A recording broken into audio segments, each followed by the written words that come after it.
I'm the kind of person, anything the doctor says, I'm ready to go. So I went and meet with these other doctors from a different hospital, and they did the biopsy. He calls me back in the office and says, well, I think we might have to do a surgery or radiation. The first thing a man should do, or a couple, when he's diagnosed with prostate cancer is not to panic. You really do have to understand the type and the gravity and the severity of the prostate cancer you have. Told Joan, and she was like, no. And I'm like, but the doctor says, she's like, no. When I was diagnosed, my daughter was in college. We made a decision not to tell her. Men typically have not been the ones to be open about talking about their health.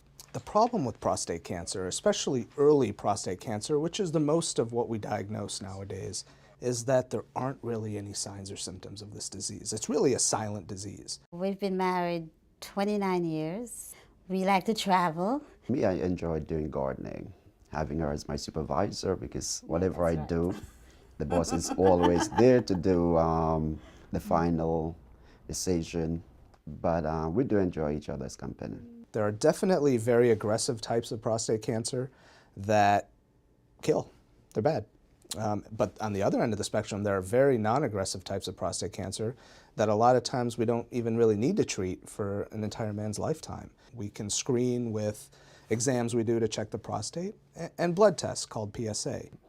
My PSA was above 4. When your spouse is diagnosed with cancer, you as a wife needs to be the patient advocate, because somebody has to be there because they're not hearing anything other than the word cancer. We know the majority of these low-risk prostate cancers won't kill somebody. They actually behave very indolent. So what's the downside to treatment? Well, the downside to treatment is you have side effects from treatment. The prostate is a very tucked away organ in the male pelvis. So it's surrounded by nerves that control sexual function in a man. It's surrounded by muscles that control urinary function, the bladder. So these things are affected when you treat prostate cancer. The side effects that, could affect me mainly with my partner, and that was something that was, of great concern to me. I spoke to someone that recommended Dr. Badani. And so now we have more tools to help us risk stratify these patients. And this is a combination of advanced imaging and genomic testing.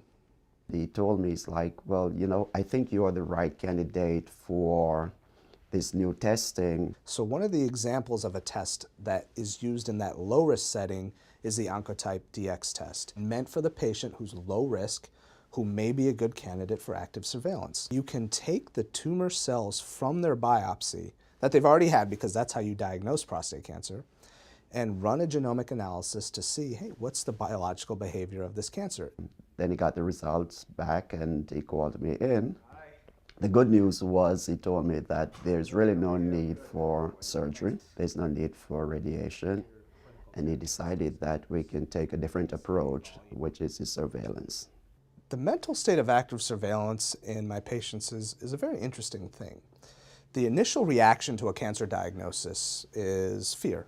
But to go from the fear that you have initially from the diagnosis to understanding that I can actually safely watch this and not have it out of me is a difficult step to take psychologically. You got to actively monitor it with a combination of exams and blood tests and genetic tests and scans. We do trust the genomic test, the biology of it, and it gives him a clearer understanding of what the cancer is doing.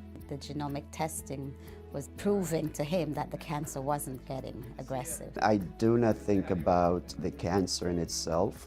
I only think about it when I'm in his office. Dad will be around after graduation, for weddings and things like that. As early diagnosis is important, ensure you and your loved ones are attending routine medical checkups. And if you are diagnosed with prostate cancer, find out more about how a genomic test can help determine your course of treatment by going to myprostatecancertreatment.org.